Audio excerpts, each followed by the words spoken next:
To call to order the village board meeting for Monday, March 16th, 2026. Madam Clerk, please call the roll. Trustee Johnson? Here. Trustee Lapigianis? Here. Trustee Amy? Here. Trustee Wilbur? Here. Trustee Price? Here. Trustee Eska? Here. Hey, Trustee Yasko, could you please lead us in the pledge? Everybody please stand and join me in the pledge. I pledge allegiance to the flag To the flag of the United States of the United States of America, and to the and republic to the republic for which it stands, one under God, indivisible, liberty and justice and justice for all. Moving on to approval of the agenda. Any additions, corrections, or deletions to tonight's agenda as drafted? Seeing no changes suggested, I'd entertain a motion to approve said agenda. So moved. Motion. Second. Second by Trustee Price. Any additional discussion or comment?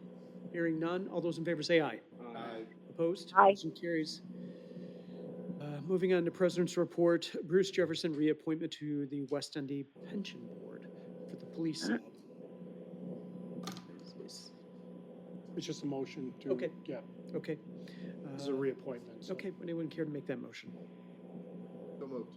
Thank you, Trustee Second. Wilbrand. Second by Trustee Yaska. Any additional discussion or comment?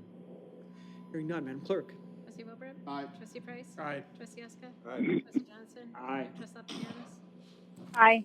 Trustee Eberly? Aye. All ayes, motion carries. That's the extent of my report. Moving on to reports and questions from trustees and working groups, starting with Trustee Enderle. That's the agenda. Trustee Alapajanis. Just a couple things real quick. I'd like to give a shout out to Mark Johnson for another great 5K event. It was well attended and people seemed to have a good time. I had the luxury again of serving breakfast to all those people, so kudos to Mark. And I just wanted to give a quick shout out to Public Works for everything that they're going through today with that break. And that's all I have. Thank you. Thank you. You're Trustee welcome. Johnson. No, it's just the agenda. Thank you. Trustee Eska. I have nothing. Trustee Price. Just mention, trustee, Anderly and I, did the St. Patty's Day Parade and it was, well, there was a lot of people there and thank you for getting the candy and, it was a really good turnout. So, yeah, thanks to Public Works too for, and Butch for, driving the truck. No, thank you for going. Trustee Wilbrand. We had our first meeting for the West End Events Commission, a success. First order of business was getting the French Market back up and running. I think we have all the ground breaking pieces we need for the year. Our first market and finally Friday will coincide on May 29th. That will open the season and go to the final Friday of August, which I think is the 28th of August. Very similar to last year. We have our market manager will be returning back again, which was very successful because Carrie Satterley, which was fantastic getting vendors. So we're excited about the new season. The board will see something shortly. Is Thomas here? No, Thomas Thomas is not here, but Thomas will be preparing some things for board approval shortly for that season. Okay, thank That's you. it. Thank you for the update, for your work on that. Right, moving on to staff reports. Joe, anything from the team? Nothing other than Public Works and IHC continues to work on that main break. It's been, they've had 4 consecutive repairs that they've done today, 2 sections of pipe, and kudos to them. They are still at it at this hour, and I think we're maybe within an hour of trying to light it up again.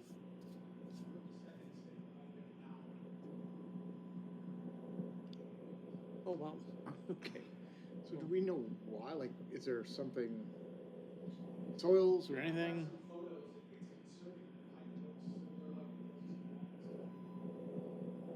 Do we, do we bag our pipes? You know, with the polyethylene on our pipe? Yeah, well, not the lining, but on the outside. You know, a lot of municipalities require that the water mains have put poly on the outside of them. Yeah. Yeah, I didn't know that we necessarily needed it, but now that it's happening in sort of 2 locations. I think, you test it, definitely with stuff on the call, I think. Yeah.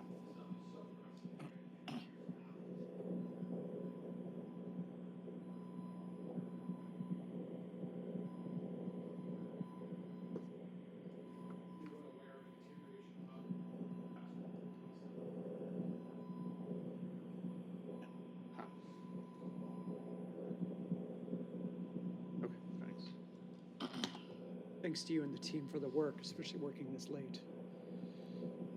Oh, and I saw the updates online. I thought those were effective. So thank you to the team for that. Yeah, well, we were a little optimistic, but we were hopeful. Anything else, Joe? No, nothing Okay. on the agenda. Now we're moving on to questions from the audience. This is an opportunity for those in attendance to address the board on items that are both on the agenda and not on the agenda. So we'll start with the former items that are on the agenda. Moving on to items that are not on the agenda. Sir, come forward. Although we ask your name and address for the record, and please note that you have 5 minutes. Right here? Yes, please. All right. My name is Mike Farrell. I live at 303 South First Street with my mother. We have parking issue. So apparently someone complained that we're blocking our sidewalk. Park. Been here 20 years. Never had an issue before. I have a truck.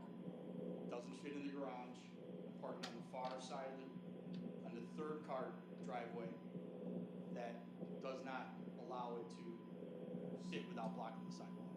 Okay. The other day, 3 police officers, maybe 4, come knocking on the door to tell my mother that they're going to start issuing tickets overnight. Okay. My driveway is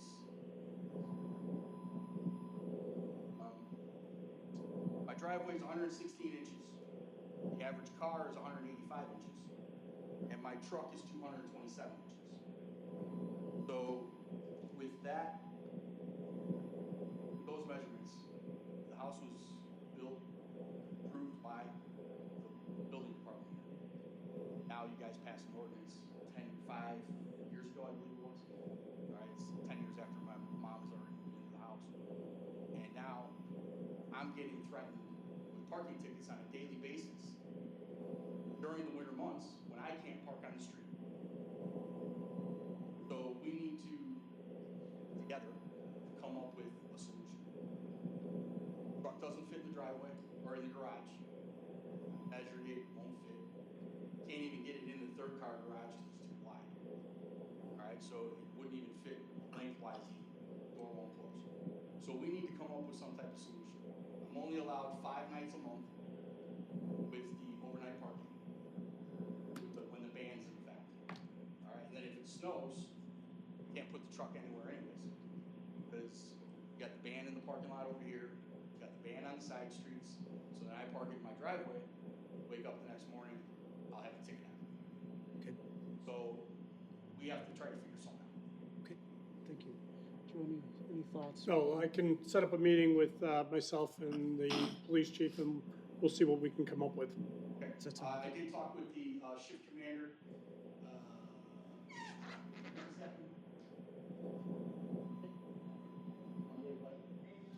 Monday of last week. Okay. I did talk with the shift commander, and he was giving me till today to come and talk to you guys to figure out what we're going to do. But hopefully tomorrow morning I don't wake up and have tickets on my car. So we can sit down and have a talk. I would Sure. love to Sure. sit down and try to figure something out. Yeah, that shouldn't be a problem. If you can do me a favor and leave your contact information with Mary Jo, and I'll be in touch tomorrow. Absolutely. Yep, Thank you. thank you. Thank you. You just write it on the piece of paper there. What's your address, by the way? I'm 303. sorry. What's your address? 303 South First Street. And our house, the driveway is actually on Liberty. So when you turn Oh, I know where you left on Liberty, Yeah.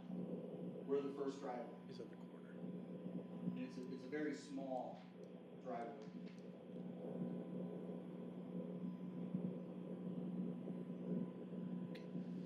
Thank you for coming to talk to us about it. And thank you, Joe, for setting something up. Sure. Is there anyone else who wishes to address the board tonight? Okay, we'll move on. Consent agenda items A through D. I'll read each item. Item A, ratification of payments, $299,767.36. Item B, approval of bill list for $809,362.50. Item C, approval of minutes for the regular board meeting for February 16th, 2026. And item D, special event request, the Assembly 25th Annual Springtime Car Show. Is there a desire by any board member to remove any of the items from tonight's consent agenda? Hearing no changes suggested, I'd entertain a motion to approve the consent agenda items A through D. So moved. Motion. Second. Second by trustee Alapajanis. Any additional discussion or comment? Hearing none, Madam Clerk. Trustee Eska? Aye. Trustee Johnson? Aye. Trustee Lapagianis? Aye. Trustee Andalou? Aye. Trustee Wilbrand? Aye. Trustee Price?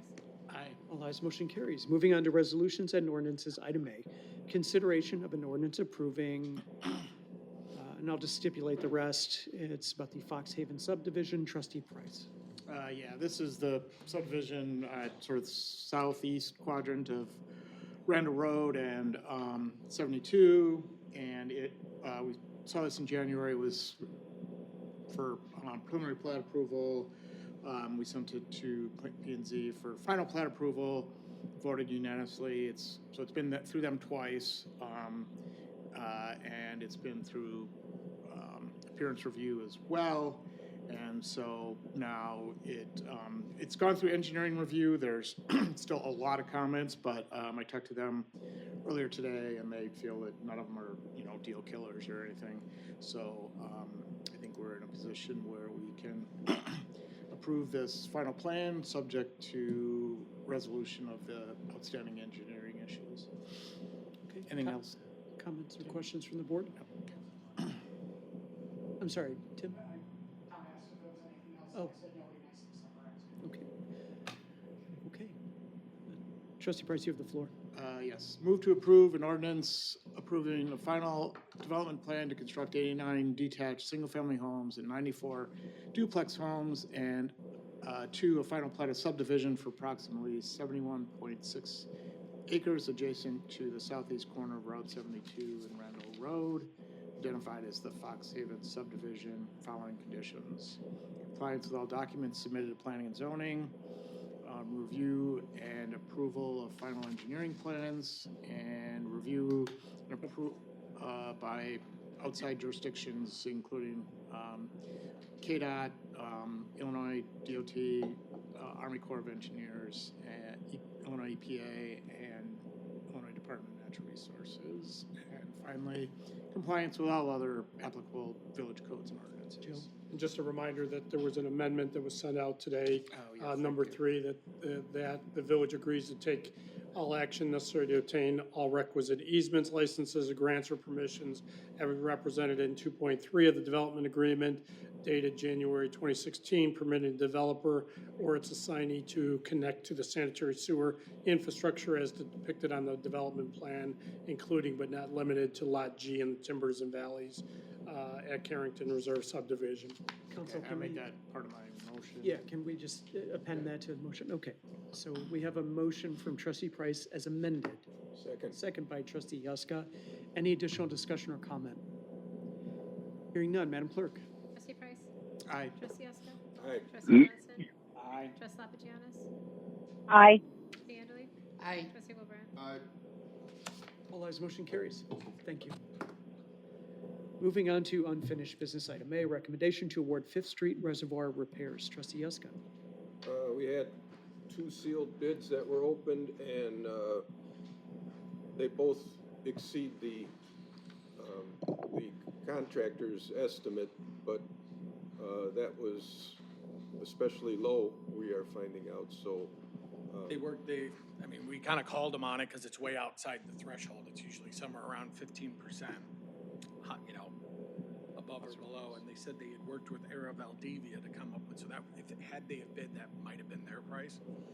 But honestly, had they, I'm not sure I could sit here and recommend giving them a third shot at this anyway.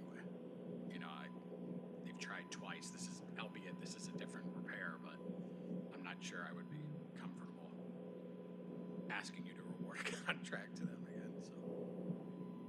But we're comfortable with T-Corp because we just Yeah. worked with them on the Spring Hill Water Tower. I shouldn't call it that anymore, I guess, right? Yeah.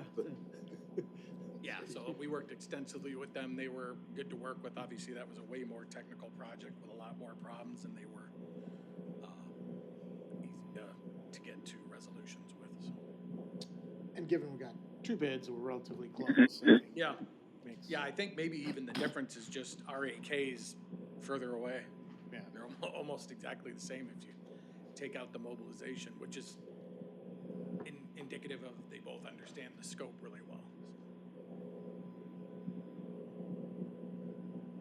Okay, I move to award a contract to T Corp Inc. for repair of the Fifth Street Booster Station at a cost of $31,000. motion. Second. Second by trustee Price. Any additional discussion or comment? Hearing none, Madam Clerk. Kaska? Aye. Trustee Johnson? Aye. Trustee Lapinus? Aye. Trustee Andalou? Aye. Trustee Wilbrand? Aye. Trustee Price? Aye. All ayes, motion carries. Thank you, Eric. Moving on to new business item A, the 2026-27 budget presentation.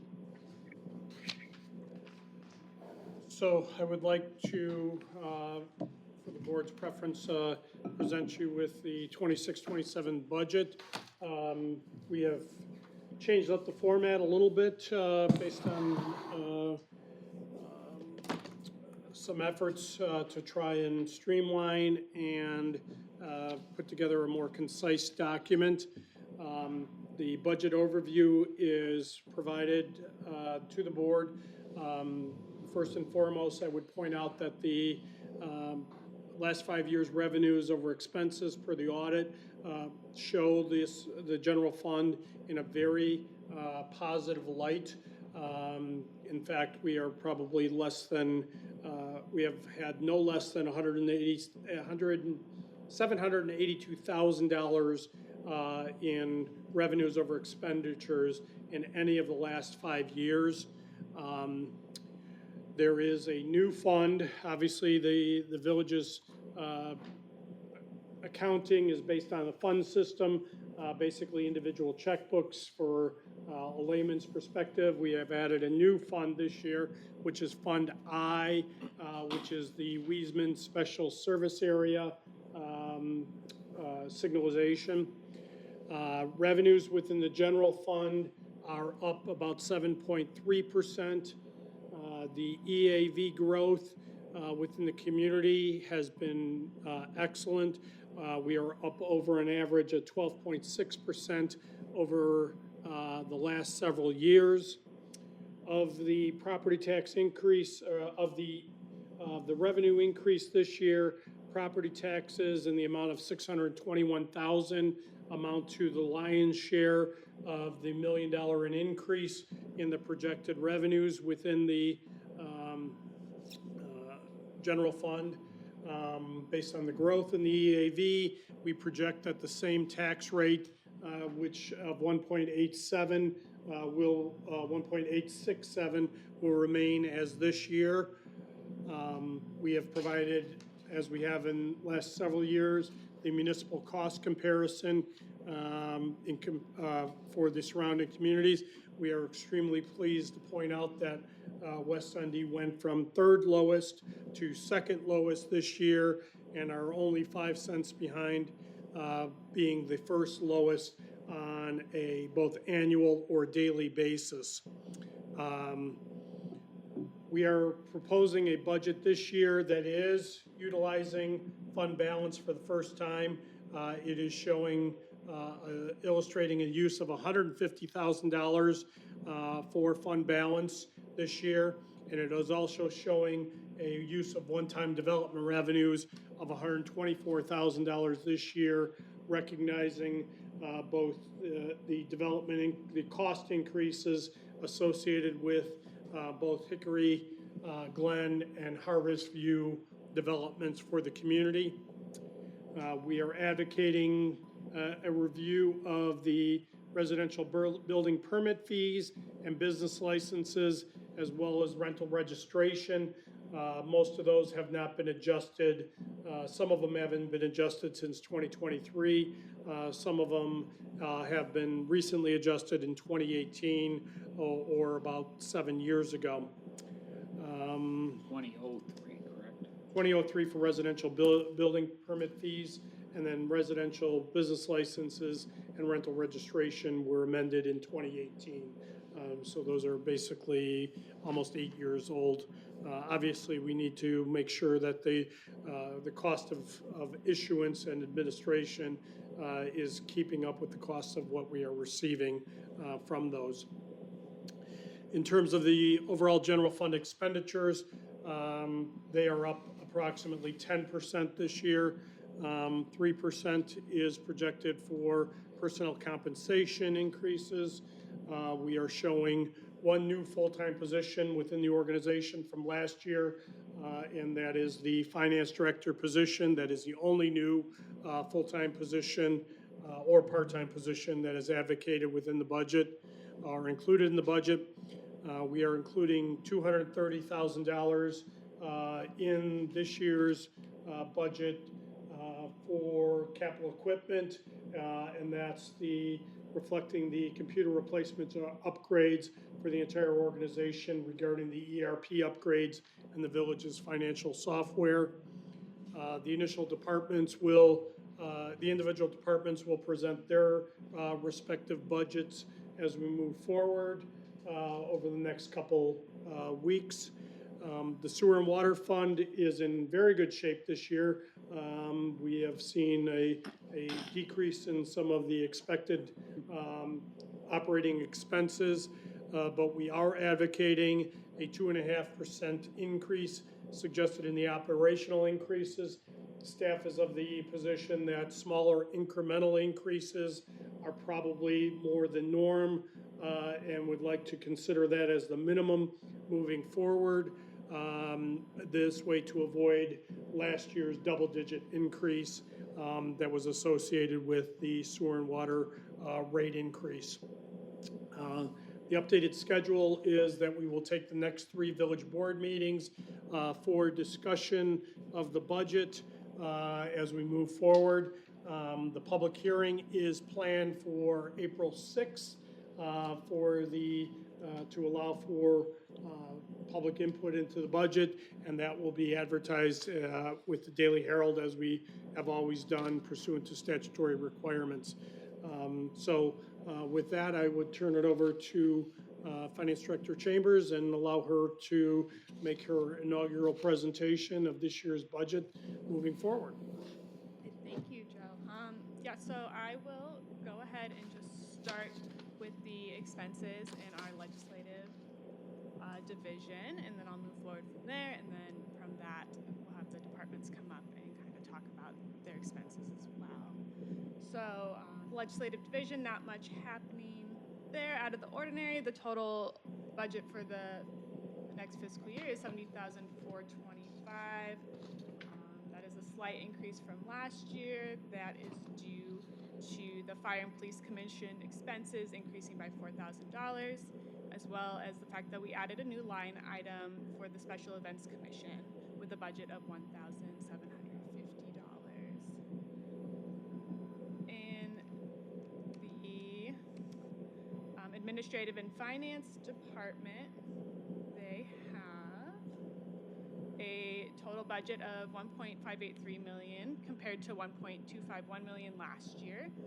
The main reasons for these increases are the budget added for the one new full-time finance director position, as well as the financial software ERP upgrade, where that's $230,000 is in this fund, and then there's another $100,000 in capital.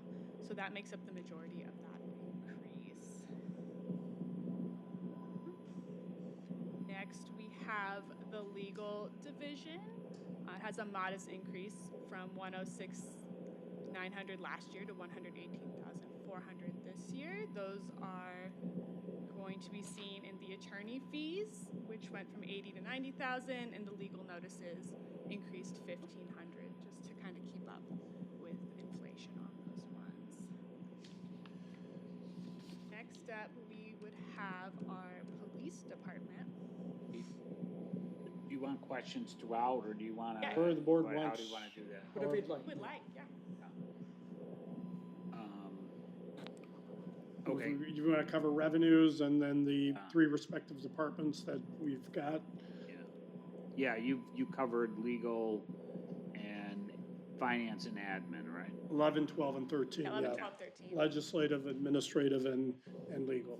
Okay, I had the residential permits, they haven't been adjusted, so when, would we have a recommendation by the time budget gets final, or is that something that would occur later in the year for for any increases on the permit? Yeah, so I think that we're in the review process now. I'm not positive it would make it in before the end of the fiscal year, but I think we could expect something before probably like July timeframe on that. Okay, that's fine.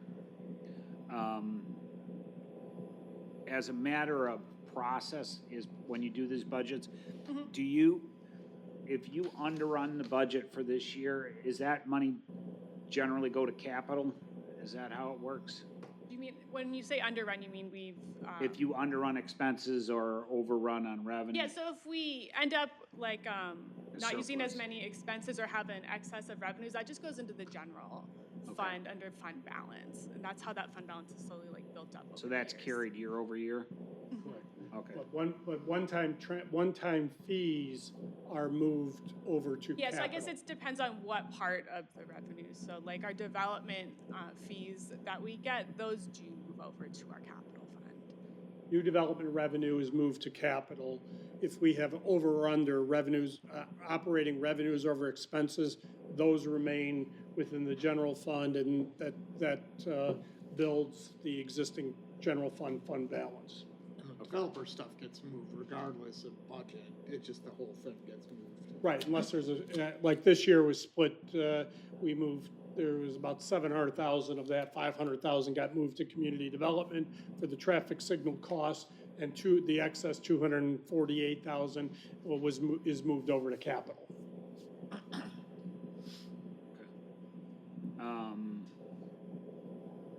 Couple other questions. On your capital, I see you've got your new software in there, and then you split it between expense and capital, like 100,000 capital and then the rest in expense. Right. And then I noticed in the capital plan that you didn't have anything for like 27, 28, you know. Does that mean that you're done after that? I'm assuming that the answer to that is no, and you just haven't, you know. Are you talking like just in regards to the ERP, that financial upgrade? Yeah, so. So yeah, that's you budget in capital or those improvements. There's a one-time expense for getting and implementing the ERP system, and then it goes to a yearly subscription after that. And that yearly subscription price is not included in capital. It's not a capitalized expense. Yes, I understand why you split it, but like do you anticipate in years out that you're gonna need more capital as you relook at any of the other systems that you have? It's too early to tell on that one, so we'll reevaluate every year to see if we think new systems are in order. A new ERP system should last anywhere from like 10 to 20 years. Yeah.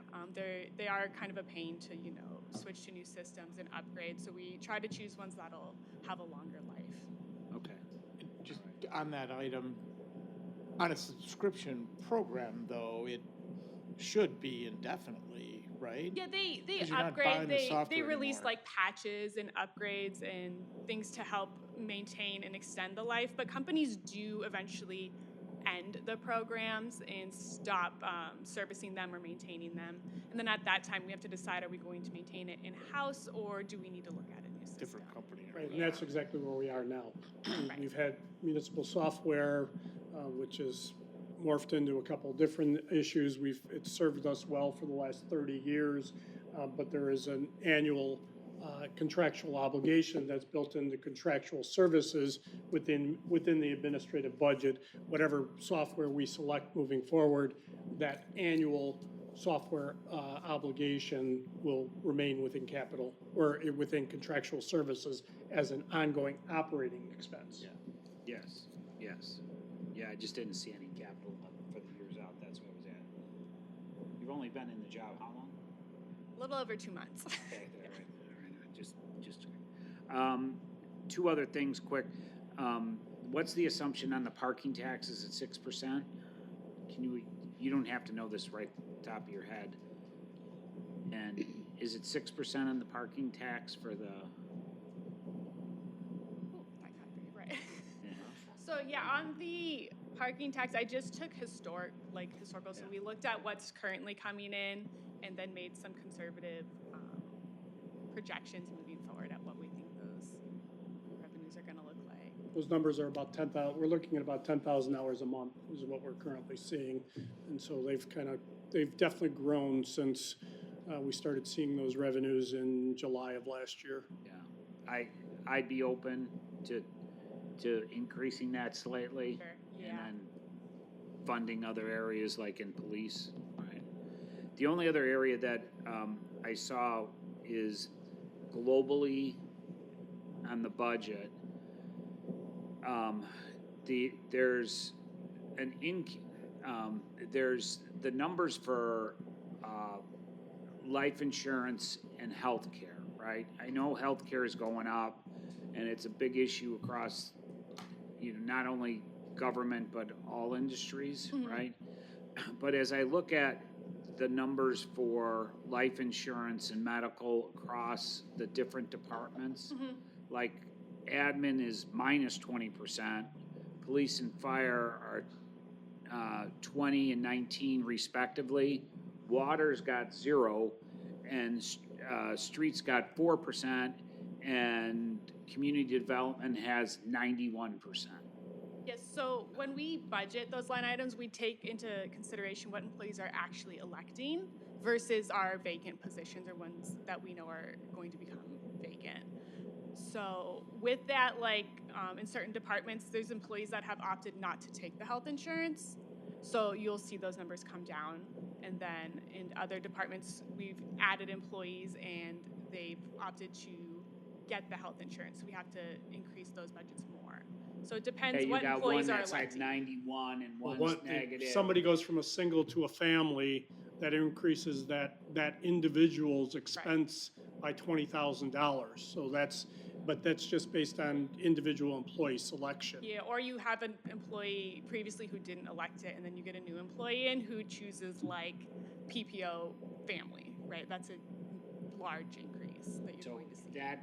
that budget is reconciled at the person level, is that correct? Correct, yeah, to the best of our ability, yeah. Okay, and for police and fire, in the contract, it's what, 5%? Yes. And then, is there another kicker on top of that we give, or is it just 5? What? It's I 5. do believe it's just 5%.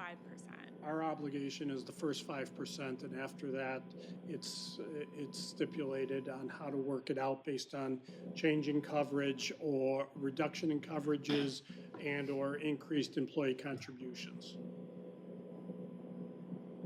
That would drive the 20%, depending upon what the person selects. Well, that goes across the board for all employees. That's village-wide. Police, fire, public works are all the same plan, contributions. It doesn't change based on the contracts. The one thing we've done is keep all the employees on the same program to keep the administrative staff sanity regarding these numbers. So all the full-time employees have the same contributions, have the same programs, have the same options.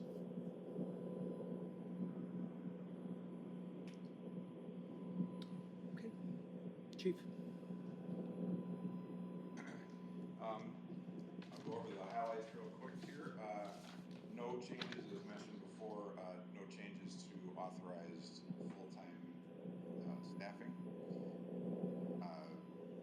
Our restructuring, what you see in the budget packet, it shows the restructuring for the police department that will be effective May 4th, I guess, technically. That actually brings us a little bit of savings to the command staff salaries, going from, deputy chief and a commander to 2 commanders. So that was factored into those numbers. The cost for adding a part-time SRO to St. Catharines is cost neutral.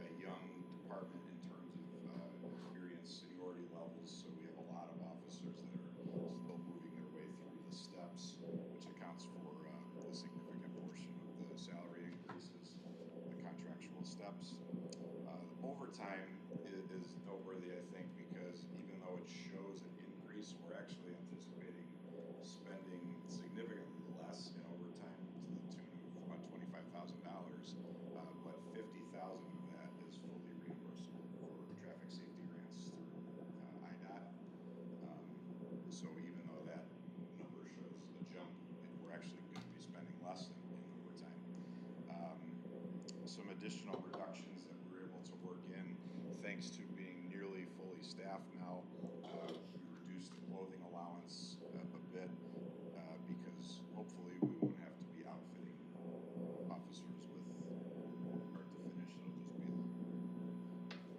the expenses there. Some of the changes, including what you all approved, thank you again for some training, the things that we're going to be doing. We're able to reduce the firearm supplies line a bit. We saved some money by switching to a different policy platform from Lexipol to Power DMS. Accomplishments for this current fiscal year are noted in the packet there. We expanded the lateral applicant pool significantly. That was a goal that we had going into this year. The last couple of years, we've had, each time we've asked for lateral applicants, we've gotten one or two throughout the last 3 years leading up to this year combined. This year we had over 25 qualified applicants, meaning those were the folks that made it through that first cut. We also had several that just didn't. Mission accomplished there, and as you all know, it resulted in our most recent 3 hires that combined 34 years plus of police experience in our department. We very much increased our visibility and traffic enforcement. Those numbers are in there, and I'm happy to answer any questions about that. And completed a pretty extensive leadership assessment for our existing supervisors and command staff, which has been extremely helpful with making this transition with some of the changes that we've had and will have over the next month or so.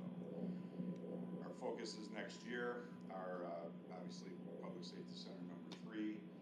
That a lot of that shifts to us as far as being a part of the design and planning process.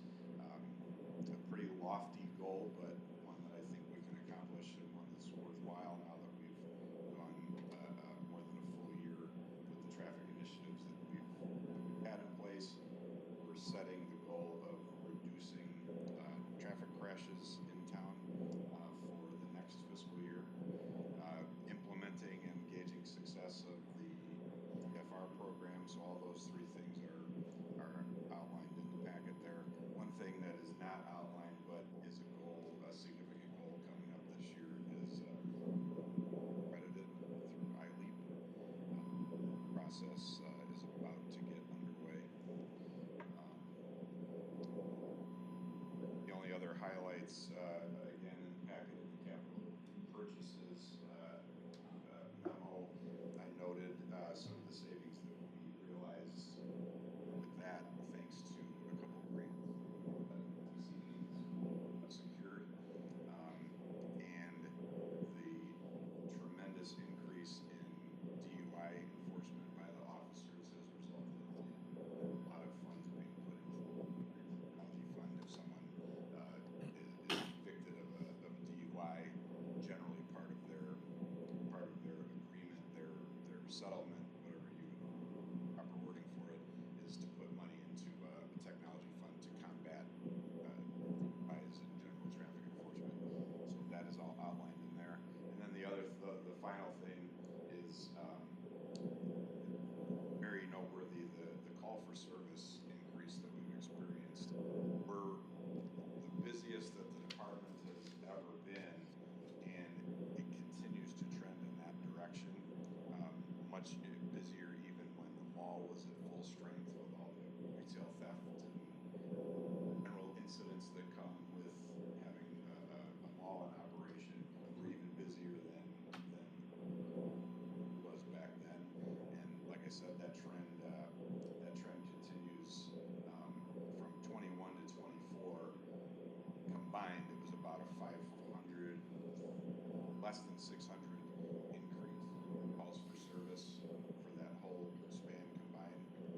24 to 25 alone was an increase of 1,000 calls for service, and we're trending heavily in that direction by the time this fiscal year is done. Noteworthy because you can also see we've been doing it with half, thankfully, going forward here. We're a little bit closer to full staffing, but these numbers are Questions for the chief? Yeah, those numbers, I did highlight those numbers. Are you seeing the increase in a specific area, a specific geography, or is it kind of potpourri all over the place? General, yeah, the limited, we don't have crime analysts, crime mapping software, things like that, but just from what we have done internally, the hot spots don't really show anything rural. It's just, it's overall. So like, for example, you're doing some other developments, is it more in those developments? Have you seen anything for the rest area? Have you seen any calls out there, or have you seen, I hesitate to say so, but we have not been busy with that. And the development is what I would expect to see, certainly an increase. There's more traffic, there are more people over there, but nothing out of line from what I've seen. Thank you, Chief. Chief Spiro?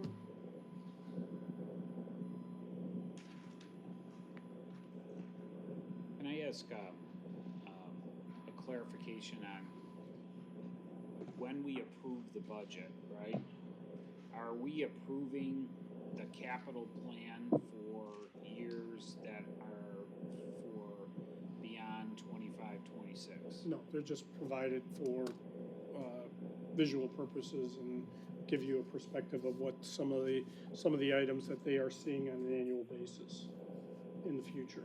And then we use that projection out to get a better idea of what's to come, so we can plan for today the funds we'll need, 3 or 4 years from now. More of a forecasting tool. Okay, I didn't know whether we were approving, since it's part of the document, whether we were approving capital beyond the next calendar year. No, unless there's contractual obligations unless we've entered into a contractual obligation. I think a couple of things we've talked about are ambulances with 4-year lead time, engines, stuff like that would be out there. Contracts for Starcom and Zoll that continue on are illustrated within those numbers. Those would be contractual obligations that carry forward, but by no means are they etched in stone, other than they're a contractual obligation in terms of the total capital projects budget. So if we enter into a 5-year contract for Zoll for $20,000 for 5 years, that is an obligation, and that's reflected in those capital sheets. Good evening. I'd like to present the fire department budget. We'll start with some accomplishments from 2025. Biggest thing was we were able to maintain uninterrupted emergency services through multiple apparatus outages due to preventive maintenance and repairs.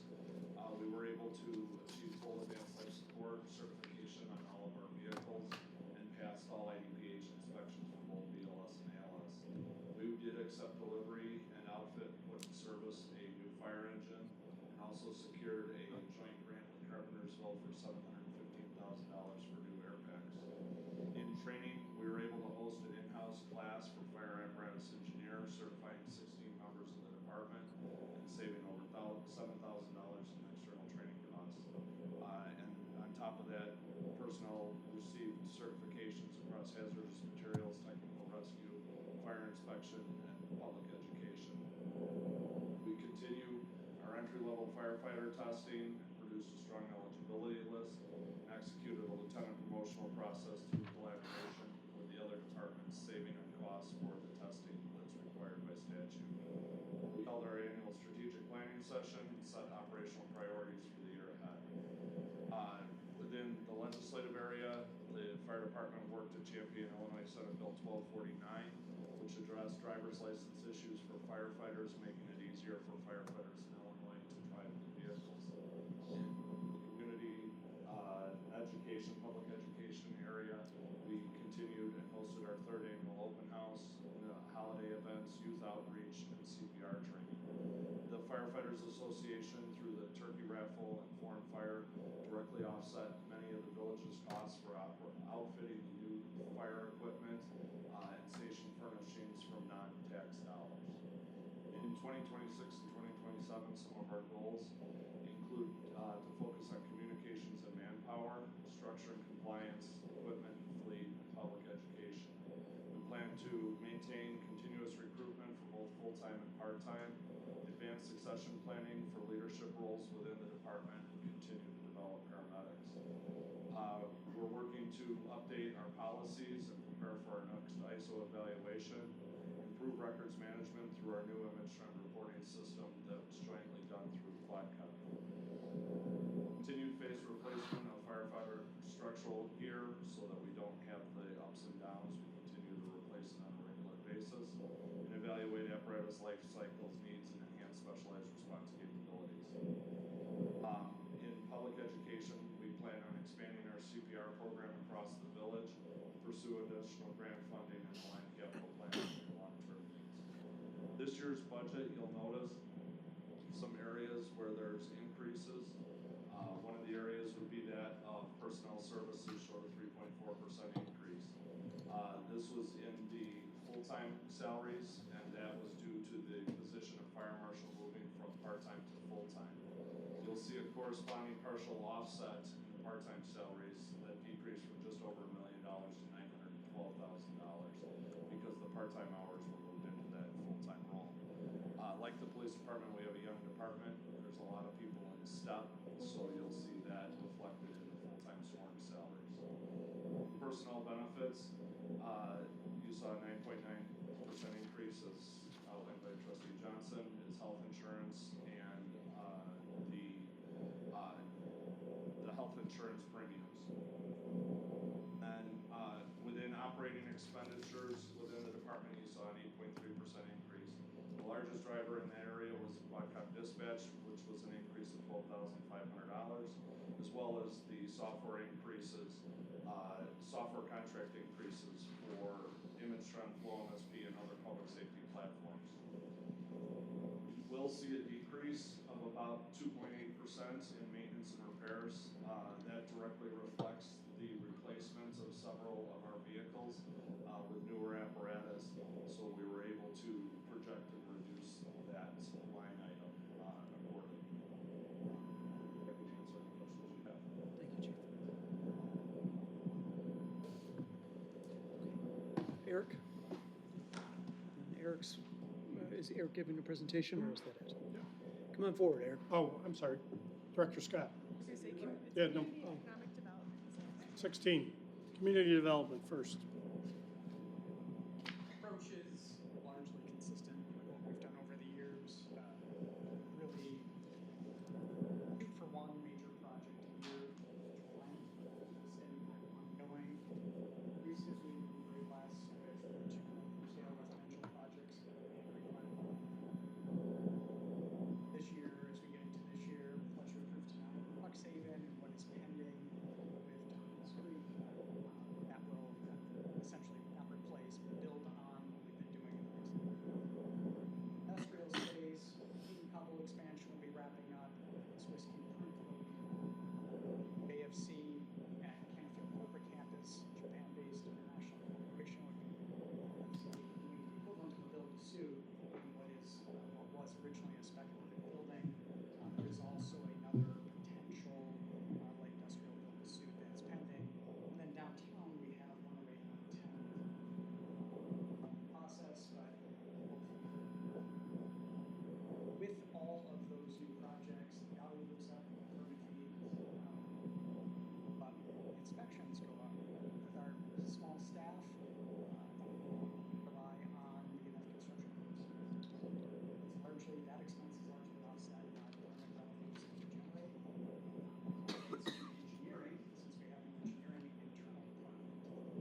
one aspect that community development will be looking at is we are based on the lead service line replacement and the ongoing inspection obligations we have with both Fox Haven and with Tartans Creek.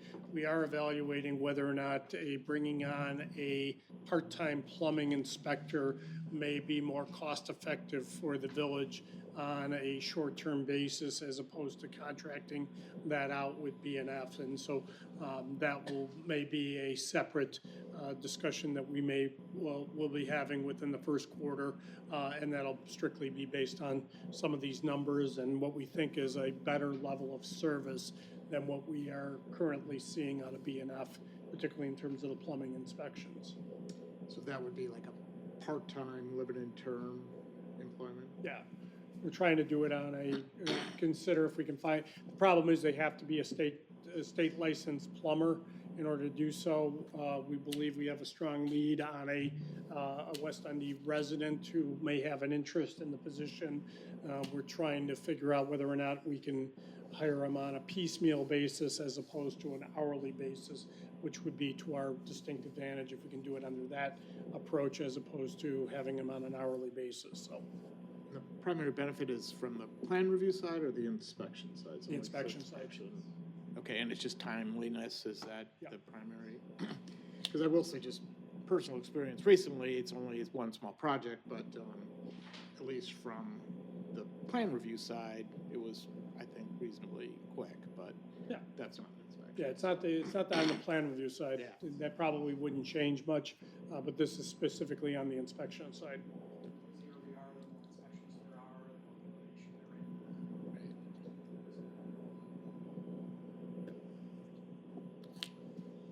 I got a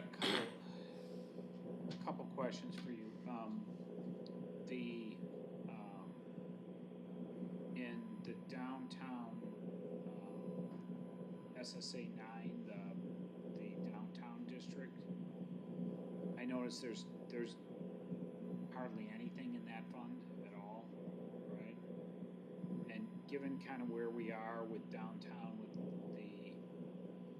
with Blue Root leaving and with, the Rock House up for sale and Half Full Nest leaving, it seems like a lot of vacancies and things in there. Is there, and I'm not the expert, you are, right? Is there anything that we can do as a village to incent small businesses to revitalize some of the gaps that have been left by, some ink clients leaving?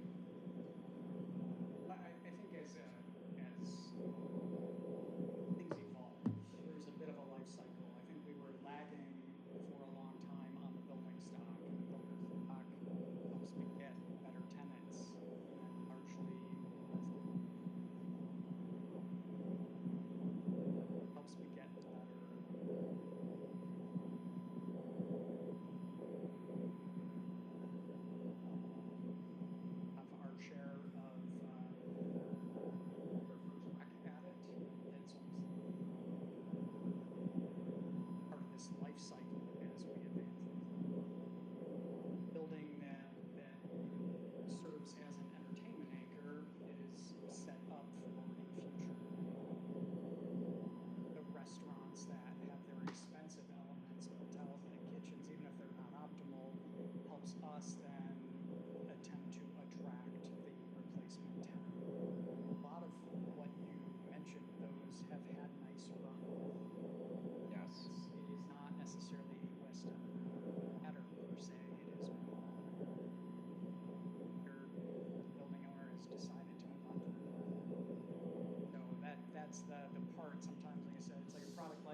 given that situation, I'm wondering whether there's more marketing dollars or things that you would need to accomplish the goal to get the right businesses in town. So I'm not asking you for a number tonight, right? But I think we should think about that, and if there is something that you think we need to attract the businesses to get things going again, I think, at least I would be willing, I don't know whether you guys would be willing to. Let me just point something out. In terms of the downtown SSA, at the time of the adoption, that was presented with two distinct alternatives and funding mechanisms. One was a contribution towards a portion of the bond interest for the physical improvements as well as the ongoing maintenance. That is reflected in the downtown special service area. That is the $40,000. When it was originally presented, there was a companion dollar amount of another $40,000 that was directly targeted towards marketing and special event efforts, and that was not approved or supported by the downtown businesses, and so that was not levied. So that historically, the business community elected not to allow us to move forward with that special service area for those two purposes, marketing and special events. And then the SSA though, SSA 9 that's the one we created mostly for repairing the parking lots and just that sort of stuff. It's just general maintenance and the bond and the pro rata share contribution towards the bond and interest payments. And then money to help with, facade improvements and redo kitchens and things like that. That's more comes out of like. That's TIF or individual, and both Half Full Nest and Blue Root both received economic incentives from this board. Yeah. But I'm talking more from a marketing. Your attraction. Yeah. Or attraction Sure. perspective, right? Yeah. And we know we've got that going on, so I just want to bring that up as a. Yeah, and it seems like, 108, 110, that's got in a little bit of a curveball right now perhaps, but, we made a big move there. And so I think, we've seen a fair amount happen, it's unfortunate that a couple If there's a desired effort to do a marketing effort, it really has to be done in concert with the downtown businesses and property owners, and there's got to be some buy-in to that in terms of what that program looks like. So that's because typically when we have a specific vacant building, you're out beating the bushes and things like that, whether it's downtown or anywhere, which is sort of independent to the rest of the downtown. Right. I think, kind of hearing both of you, I think where that's sort of going is like an overall marketing strategy to come to West Dundee. For a while, like Elgin had like billboards and things, and so that's a whole different animal. I don't want to do billboards. I don't want to do billboards, but I mean, But I see what, yes, but I think We to could Joe's sponsor bowl point, games. is just, we have to, we can't do it alone, right? We need the downtown businesses and, yeah. I just think you should think about that. Yeah. Won about a half a dozen awards in that very space for the International Economic Development Council now. Resources, so it's a privatization thing, so. That way, but yes, that is a tool that is wonderful, I appreciate you. Yeah. But we've been so focused for so long on infrastructure, building stock, and had the benefit of timing that with our development partners and those entrepreneurial businesses, and then to have multiple at one time.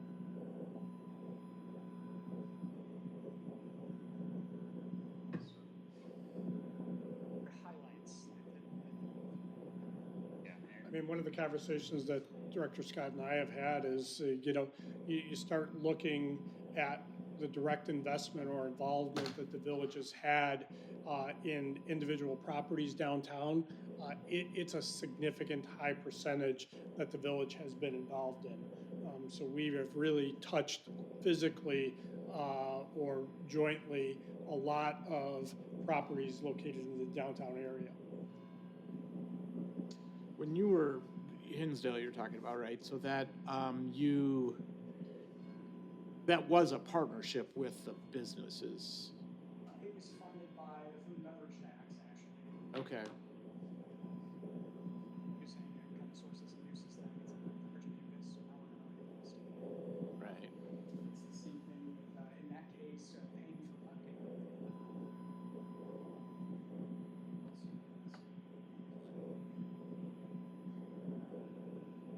So that, Many tools, obviously. right, so that paid for the effort, but there's also just sort of the partnership of actually the process and, you know, Yeah. what should we do kind Yeah, of things, steady. and that's, And it's, there's, Yeah. as you say, a timing thing. You need different things at different times in the Yeah. evolution of a district, or like what we're doing in the mall now, that had its life cycle and pretty decline, same kind of thing, and now we're a little behind in our taking it back over and redoing it, but bull by the horns. So they're all kind of corridors are their own special animal, green fields another, so they all kind of need their individual approaches and sometimes specific financing mechanism to help stimulate the activity. Thank you, Tim. Well done. Eric? I think this is the last No, person. one more. Oh, I'm sorry. There was nothing in the Spring Hill Mall at all. There was zeros in there, I think, right? Is there anticipated anything for like spending associated with that, or is that all gonna get rolled into TIF as it comes? Specific there, if that's what we're referring to, yeah, Yeah. for that, the greater Spring Hill Mall area. Yeah. And that will be a multi-year emphasis, I think. Yeah, I didn't see anything next year, so I was just calling that out to. Just like we were just saying about different things at different times, that now is more planning and obviously they do.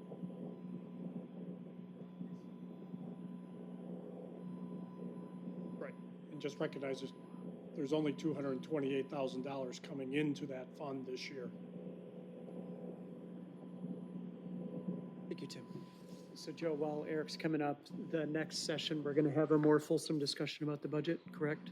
A continuation of discussion, we can decide where to Go through cut that. off, where do you want to stop this evening, and then continue discussion at the next Go several through meetings. Eric, and then we'll have everyone's booklets. Okay. You can start with Streets and Bridge Division 117. There are 4 to go through. I'm kind of fast-ish, so just go ahead and stop me if you have any questions. I'm just looking over some highlights of streets in the current fiscal. I have the 17 water main breaks and service lines, so as of today, that's 20. Collection, removed 315 loads of leaves, pretty successful program, ran into some winter weather and stuff at the end of it that extended that. Another great year for street improvements, successful and uneventful there. The STP program with Sleepy Hollow Road, the construction was great, we ran into some stuff with the cars there and some liability things, but overall that looks good. So streets and D&G are one division, so something that they both share is we got 805 service requests from the community and leads response to 2,372 Julie located requests, which is about double any previous year. That's kind of a perfect storm with Metronet being in town and then our own offensive. This particular budget was up about 6% on account of looking at some line item highlights. Overtime is up quite a bit, and that's because of our excavations. I think unless we start changing out that infrastructure, we probably expect that to continue. Contractual services is up a little bit just with that, and the storm sewer line item together are the storm sewer repair projects we had. Tartans was the big one, and then we had the one and then just snow and ice controls. It was kind of a rough winter. We used a little bit more salt, so we're up a little bit there. And then the plus side, down about 10,000 on parks.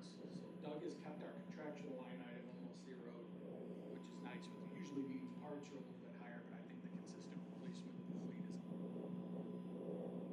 fewer repairs to happen, which is nice. And just looking at next year, looking at the 2026 street improvements project, another STP grant project for First Street, coordinating the purchase of a new 6-yard frontline dump truck, which we'll talk about in capital, and then a new line locator to help us line locate, because Metronet's still around. We got AT&T looking to get into that fiber game, and then we'll have lead service lines again next week.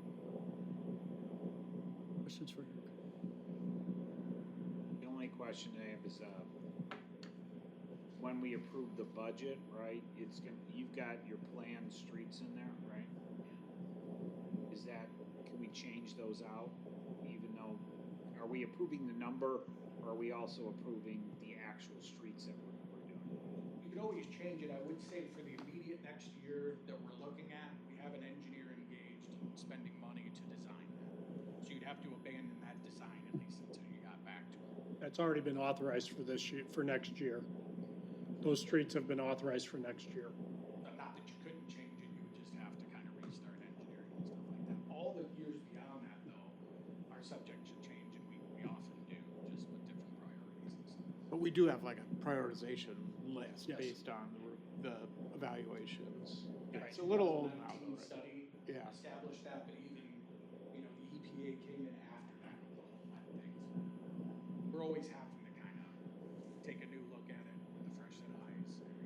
Right, and as we've pointed out to several of the residents that have come in regarding street infrastructure, we've really been hands-off with Old Town for the last couple of years, and then anticipating the next couple because of lead service line replacements. Does it make sense at some point in relatively near future to redo that kind of street condition study and list? At 19, I mean, we could probably go till probably 28 or 29. I would Really? think. Okay. We went too long before. I think it was 06 to 19, so maybe 10 years. Yeah, okay. 8 to 10 years would be good. Yeah, what I'm worried about is like,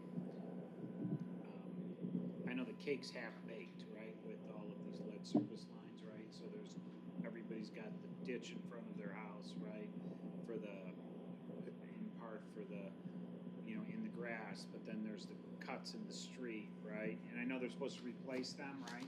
So, I haven't seen the final product, right?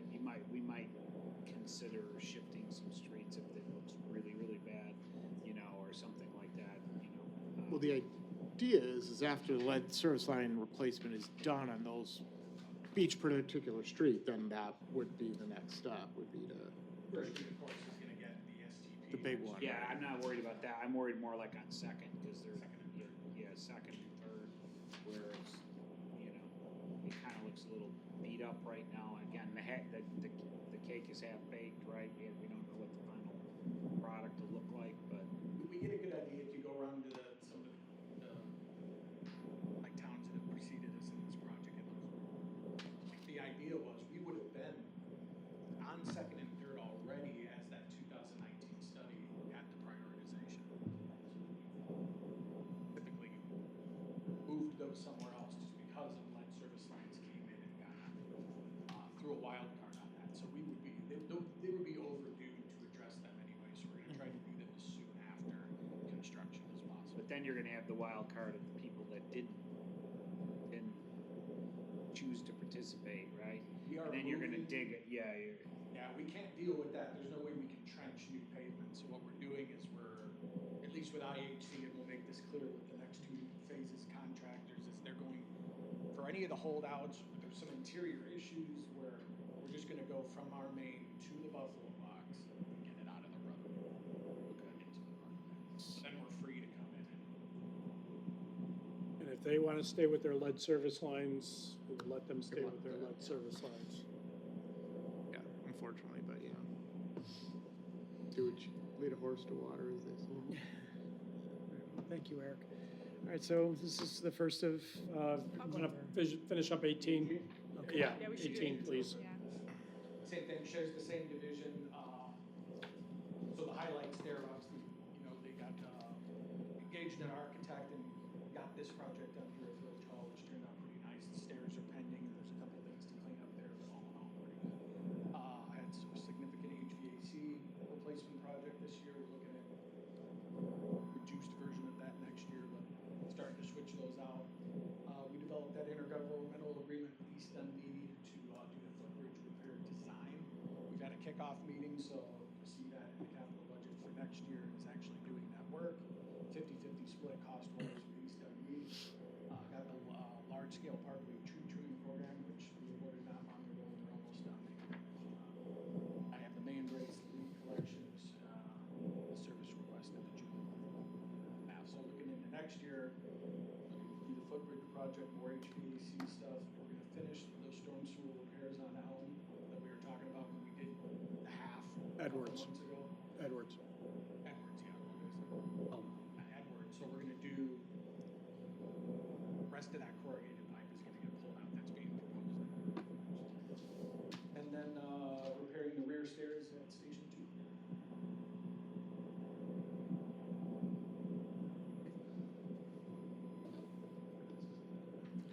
That completes the general fund, and we can pick up, beginning with sewer and water at next meeting, if that's the board's preference.